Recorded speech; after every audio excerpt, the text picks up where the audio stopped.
Espero que sim. Eu me chamo Felipe Labruna, sou doutorando e mestre em Direito pela PUC São Paulo. E nesse canal eu estou me propondo a fazer algumas análises de clássicos da literatura filosófica. Hoje é janeiro de 2025, então o livro que eu trouxe hoje é esse aqui, olha. Franz Kafka, A Metamorfose.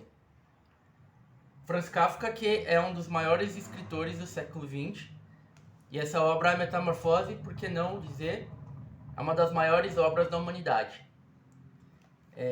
Eu queria falar um pouquinho sobre o autor, como de costume, e também fazer um pequeno aperitivo, né, uma degustação, um petit pourri da obra, sem spoiler, sem falar o final do livro, principalmente, para incentivar vocês a fazer leitura deste clássico. Antes de qualquer coisa, eu queria pedir um pequeno favor para você, se apreciar esse tipo de trabalho, apertar o botão curtir aqui do YouTube. Se você não gostar, pode apertar o que não curtiu, mas aí eu peço para colocar um comentário dizendo que não gostou para que eu possa melhorar. E também peço para você apertar o botão inscrever, porque aí isso favorece, fortalece o canal e faz com que o algoritmo do YouTube transmita esse conteúdo para mais e mais pessoas. Tá? Essa aqui é a intenção dessa gravação. Disseminar conhecimento, incentivar a cultura e, por que não, promover a cultura, tá? Bom, eu vou falar um pouquinho sobre o autor, Franz Kafka. Como de costume, eu fiz algumas anotações aqui, olha, para vocês, para não esquecer de nada, olha só. Anotei algumas coisinhas aqui, tá? Vou procurar falar tudo, mas tomando cuidado para não deixar o vídeo longo, né? Então, vamos lá, sem maiores delongas, Franz Kafka, né, nasceu no dia 3 de julho de 1883, na cidade de Praga, na região da Boêmia. Hoje é a República Tcheca, mas na época pertencia ao Império Austro-Húngaro. E era uma região recheada de conflitos, né? É uma região que comportava alemães, eslavos, tchecos e judeus. E o Franz Kafka, que é um judeu, nascido na República Tcheca, né, em Praga, no então Império Austro-Húngaro, e com uma educação eminentemente alemã. Então, naquele estado plurinacional que era o Império Austro-Húngaro, o Franz Kafka, tem gente que fala Franz Kafta. Kafta é um espeto de carne árabe, mas às vezes a gente se confunde. Franz Kafka. O Franz Kafka, ele teve essa educação eminentemente alemã. Inclusive, o seu nome, Franz Kafka, o Kafka é o sobrenome da família, mas o nome Franz foi uma homenagem ao imperador vigente no Império Austro-Húngaro, que era o Franz Josef. Então, os seus pais lhe deram essa homenagem, né? O senhor Hermann Kafka e a senhora Julie Kafka. A sua família, né? O seu pai tinha um negócio de artigos de luxo. Então, o Franz Kafka nasceu e cresceu em uma família de classe média, uma família judaica. O Franz Kafka tinha 5 irmãos, 2 irmãos e 3 irmãs. Mas os seus dois, ele que era o mais velho, os seus 2 irmãos homens faleceram antes que ele tivesse 7 anos de idade, tá? E as suas irmãs e também a sua família depois faleceu toda em um campo de concentração. Eu vou explicar mais tarde, mas um campo de concentração nazista.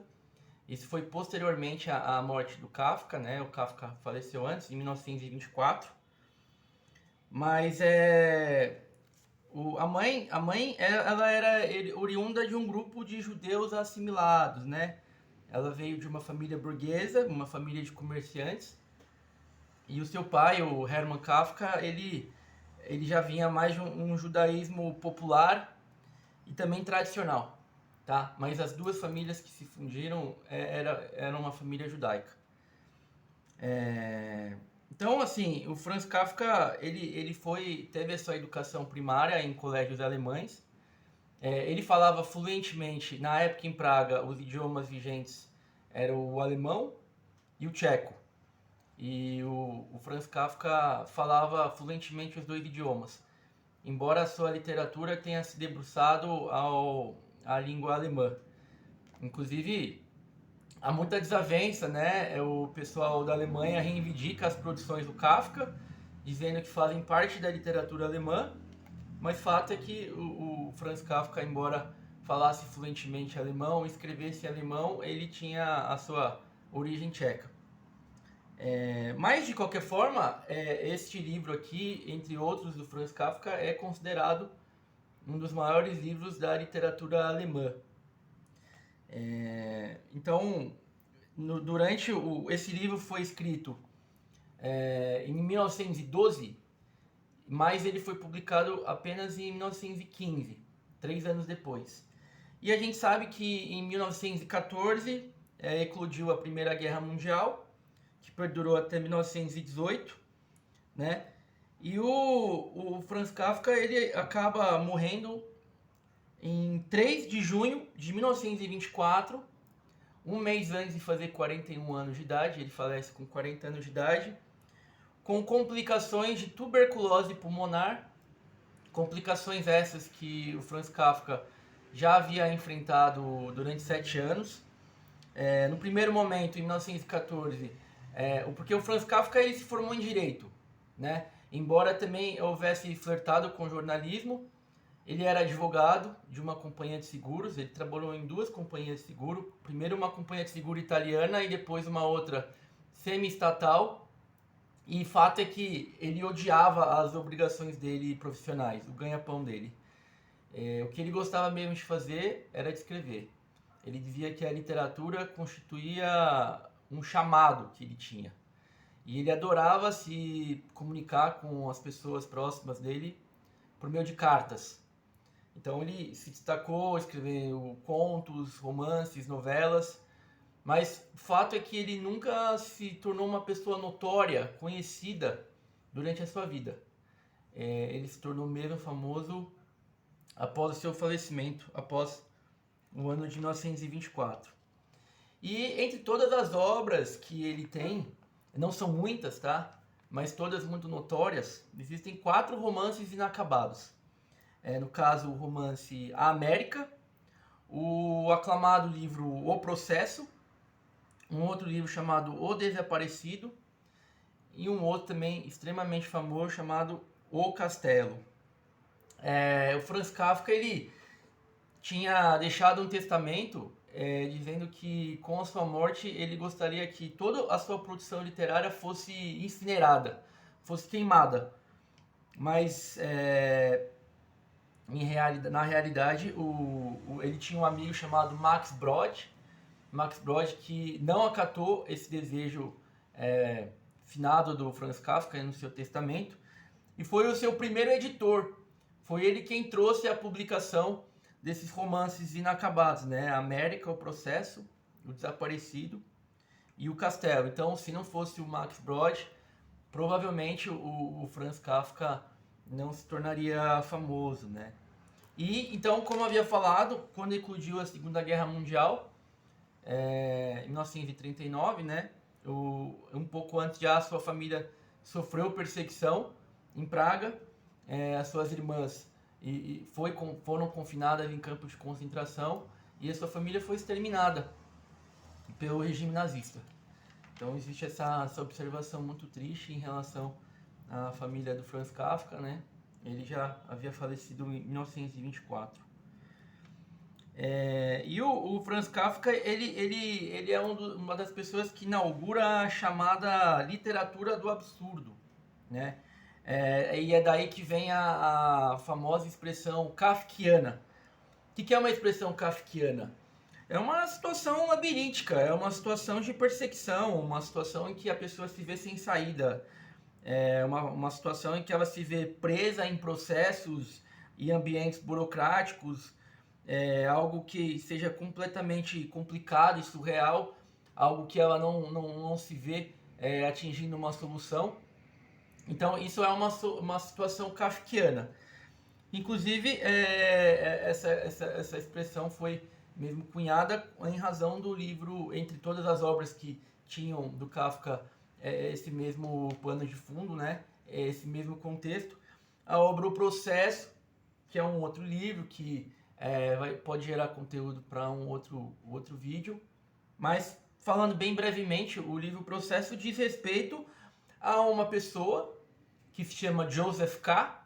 E o K parece que tem a ver com Kafka, né? Então talvez tenha ali um pouquinho de autobiografia ali, ou então, né, de inspiração em si próprio, ou até um alter ego. Mas o Joseph K. é um indivíduo que se vê processado judicialmente por um crime, por uma situação que ele não sabe que é. E a gente, estuda direito, a gente sabe que quando alguém é acusado, os primeiros direitos que esse acusado tem, o primeiro, né, é de poder se manter calado, não produzir provas contra si mesmo. E o segundo direito é tomar conhecimento do que está sendo acusado. E esse indivíduo, Joseph K., ele passa a ser processado judicialmente sem saber do que está sendo acusado. Ele questiona os acusadores, os inquisidores, os inquiridores, e ninguém lhe informa do que ele está sendo acusado e processado. Então, aí se deu origem a essa expressão kafkiana, uma situação labiríntica, uma situação surreal, absurda, e que aparentemente não há saída.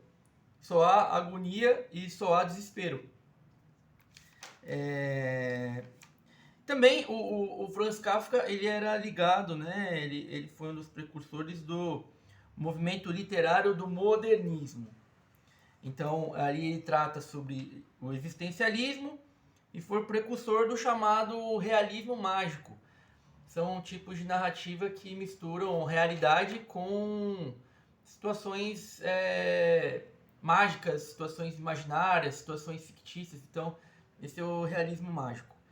E ele teve muita influência do Fyodor Dostoiévski, né? O Dostoiévski que a gente tem alguns livros aqui no canal, que eu comentei já sobre Notas do Subsolo, já comentei sobre o Crime e Castigo. E o Dostoiévski também influenciou vários outros escritores, né? Influenciou o Friedrich Nietzsche, o Sigmund Freud, influenciou o próprio Kafka. Então, o japonês Haruki Murakami, o Gabriel Garcia Marques, o Charles Bukowski, Jean-Paul Sartre, Albert Camus. Então tem muita gente importante que foi influenciada pelo Fyodor Dostoiévski, nunca é demais dizer. E os escritores que foram influenciados pelo Franz Kafka, aqui nunca é demais dizer também, o Albert Camus, o Jean-Paul Sartre, o Charles Bukowski e o Gabriel Garcia Marques. Alguns nomes só para elencar escritores que tiveram grande influência do Franz Kafka.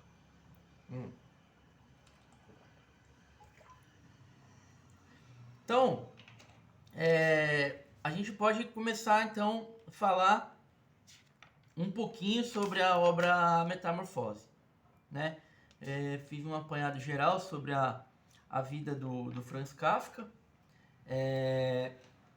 A Metamorfose, esse livro aqui, vou mostrar mais uma vez. Essa edição aqui é da Companhia das Letras, tradução Modesto Caroni. Modesto Caroni é conhecido por ter sido um dos melhores tradutores do Franz Kafka, porque é especializado em literatura alemã.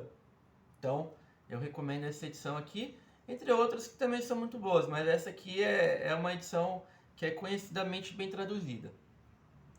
Esse livro foi lançado em 1915, mas ele foi escrito em 1912, 3 anos antes, ao longo de 20 dias.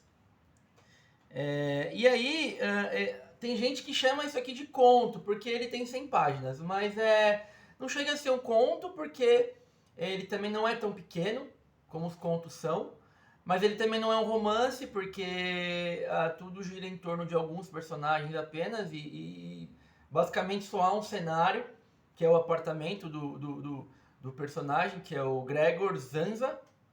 E então, assim, aqui a gente pode classificar como uma novela. É uma história relativamente curta que gira em torno de alguns personagens. E existem registros que o Kafka ele não gostou muito do final que ele escreveu para esse livro, né?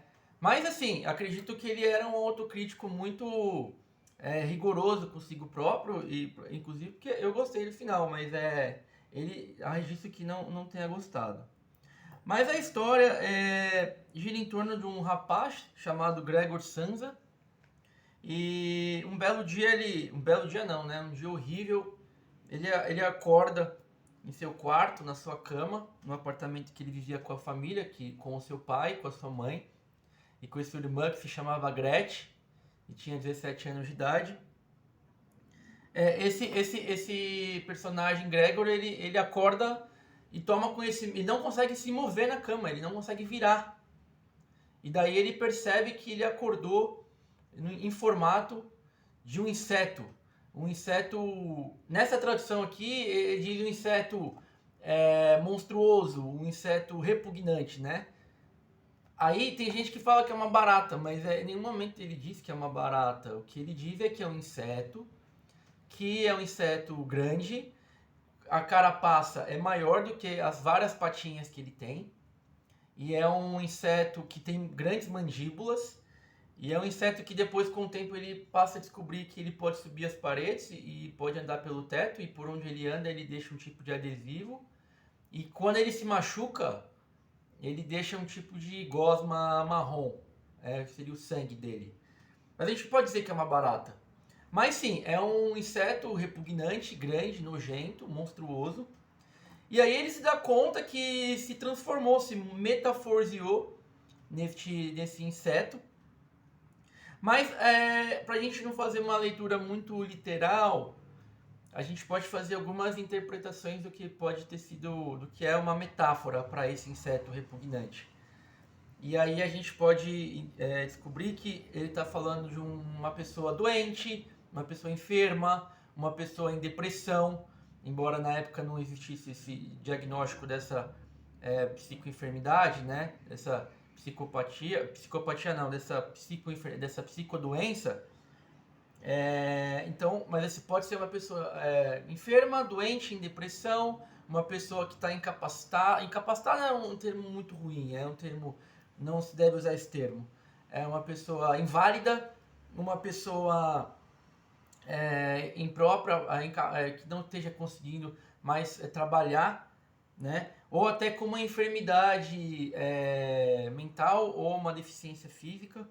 Mas é uma pessoa que pode ser uma pessoa que está ali acamada, alguém que não esteja mais produzindo para o capitalismo, né? Para a sociedade da produção. Então, essa pode ser uma metáfora para esse inseto. Mas o que acontece? Esse livro ele fala sobre relações de interesse.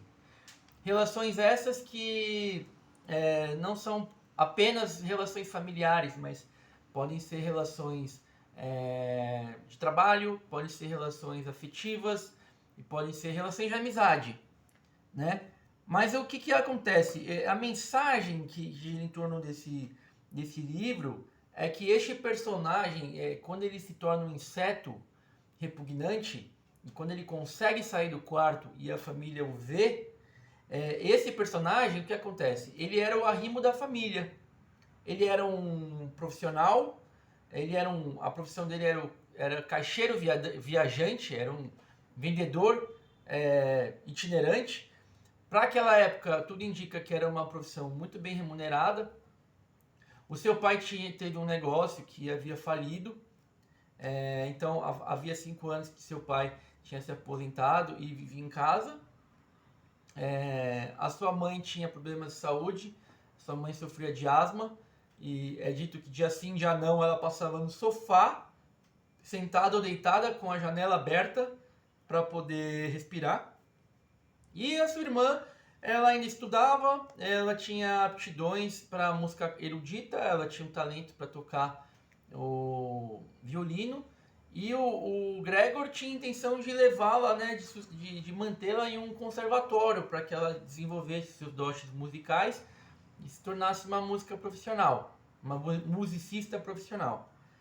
Então era ele quem sustentava a casa, eles moravam num apartamento grande de classe média, ele provia a casa, ele colocava comida na mesa, ele trazia dinheiro para casa, ele havia aposentado seus pais, ele sustentava sua irmã. E aí, quando ele acorda nessa condição de inseto repugnante, esse inseto monstruoso e nojento, a família não consegue nem olhar para ele. A família não consegue nem encará-lo. E aí, ele, né, antes de saberem que ele estava metaforizado no inseto, eles começam a chamá-lo. Pô, são 6 da manhã, ele não acordou ainda, né? Ele tem que ir para a rodoviária, para a estação, para pegar o trem, porque ele vai viajar para trabalhar, porque ele vivia viajando. E aí ele não sai do quarto. Então, para vocês terem ideia, isso é tudo no começo do livro, tá, pessoal? Não estou contando a história do livro toda, não. É só para contextualizar vocês. Para vocês terem ideia, o gerente da empresa que ele trabalhava foi buscá-lo no apartamento, e enquanto ele estava no quarto. E aí ele pensa assim, poxa, mas não podiam mandar um estagiário, né, um aprendiz para vir aqui, mas veio o gerente. Isso mostra que eu não posso faltar do trabalho, eu não posso adoecer. Desse jeito eu acho que eu tenho que estar morrendo pro médico da empresa dizer que eu tenho que estar afastado, licenciado, porque eu não tenho direito nem de adoecer. Então esse gerente vai lá, então quando o Gregor consegue abrir a porta com as suas mandíbulas ali, ele faz toda uma ginástica, ele abre a porta, a sua família se desespera e esse gerente dá no pé, porque fica horrorizado também com aquela imagem. E aí o que a gente começa a ver é que aquela pessoa que antes era o arrimo, aquela pessoa que antes era o auxílio, que era a ajuda, que era o sustento, agora ela deixa de ser, que ela não pode mais trabalhar. E ela passa a ser um estorvo, né? Estorno não, um estorvo. Ela passa a ser um incômodo, um encargo, né? Alguém que prejudica e até atrapalha a vida das pessoas, porque a família tinha que cuidar dele, né? E até esse cuidado aos poucos, já que ele não ajudava mais ninguém, não tinha mais utilidade, até esse cuidado passou a ser feito com menor ênfase, com menor cuidado. Então, num primeiro momento, quem cuidava mais dele era a irmã dele. E depois a mãe passou a auxiliar um pouco mais. E aí elas tiveram a ideia de que, como o Gregor subia nas paredes, ele subia no teto, a irmã deu a ideia para a mãe para elas retirarem os móveis do quarto para que ele tivesse mais espaço no quarto. Mas depois, com o tempo, eles começaram a entulhar o quarto, jogar tudo que não prestava mais lá dentro, e ele que ficasse lá dentro mesmo, fechado, ninguém queria olhar pra cara dele mesmo, afinal ele era nojento. Então o pessoal no começo colocava uma comida pra ele, no comecinho a irmã colocou uma tigela de leite pra ele não conseguia tomar com as mandíbulas. Depois ela começou a deixar uns alimentos que ele gostava, e depois ela só deixava resto de alimento, tinha muita coisa que nem descia pra ele, e ele começou até a adoecer de não comer. Então nem cuidado com a alimentação mais eles tinham. Mas o que está por trás disso justamente é essa ideia de que aquele que deixa de ser útil, aquele que deixa de auxiliar, aquele que deixa de produzir, de prover e passa a ser um trabalho, passa a ser um estorvo, passa a ser um incômodo, passa a atrapalhar. Então ele tem mais que ficar na dele ali. Então essa é a imagem. E também a questão que ele não conseguia se comunicar, porque ninguém entendia o que ele falava. Ele ouvia muito bem o que falavam, mas quando ele falava ninguém conseguia entender.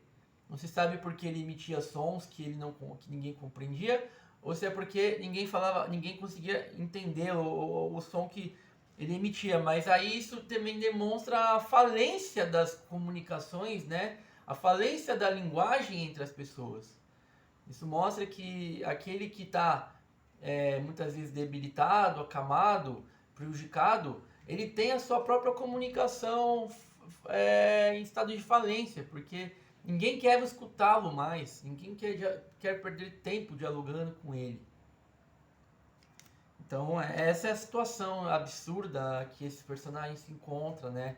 Essa situação kafkiana, essa situação surreal, essa situação labiríntica, de ter sofrido essa situação mágica, de ter sido metaforizado em um inseto repugnante e não se vê saindo daquela situação. Enfim, esse é o contexto de angústia que é envolto nesse livro. E aí eu queria, né, falar um pouquinho sobre a relação conturbada que esse personagem tinha com o pai, o Gregor, que é um reflexo, inclusive, da relação conturbada que o próprio Franz Kafka teve com seu pai, o Hermann Kafka, que nunca o prestigiou no seu trabalho da literatura, nunca reconheceu os seus dotes literários, nunca o incentivou a continuar com esse tipo de atividade. Então, esse pai, que havia sido muito falho e muito rigoroso com Franz Kafka, acaba sendo representado nessa obra como um pai que havia sido o mais rigoroso com esse inseto. Não teve amor nenhum, carinho nenhum por esse inseto.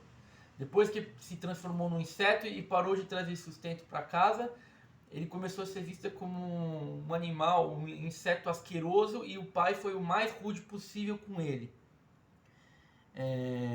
Então, o mais interessante é que o Gregor, além de não conseguir entender o que estava acontecendo com ele ainda estava preocupado com a família, com a irmã que ele queria levar para o conservatório, com o sustento dos pais, com a saúde dos pais, enquanto os pais, na verdade, estavam cada vez mais o oprimindo.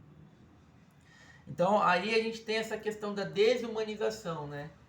A pessoa que é vista agora como uma coisa inútil, uma coisa que não tem utilidade. E então, na verdade, é uma situação... O Kafka tinha uma frase bem triste, que era: a esperança para os outros. A esperança é para os outros, no sentido que ele não se achava agraciado pela esperança, né? Então, isso demonstrava uma situação de desesperança da parte dele. Então ele tinha essa personalidade, de certo modo, melancólica, né? Descrente, uma personalidade amarga. E isso também foi um traço que foi expresso em outras obras que ele publicou. Aí, no caso, as três principais, né, como eu havia falado, é o Processo, a Metamorfose e o Castelo. Sendo que o Processo e o Castelo são obras inacabadas. E aí também tem a obra A Colônia Penal. E tem uma obra que, na verdade, não era um livro, era uma carta que ele escreveu para o pai dele, de cerca de 100 páginas. Que o livro foi intitulado Carta ao Pai, mas na verdade foi um acerto de contas que esse personagem... que o Franz Kafka teve com o pai, né? Até porque o Franz Kafka, nos últimos 10 anos da vida, viveu sozinho em Berlim. Ele não se casou, embora tenha ficado noivo 2 vezes da mesma mulher. Ele também não teve filhos, então ele teve os últimos 10 anos de vida sozinho em Berlim e os últimos 7 em sanatórios, porque em razão da sua...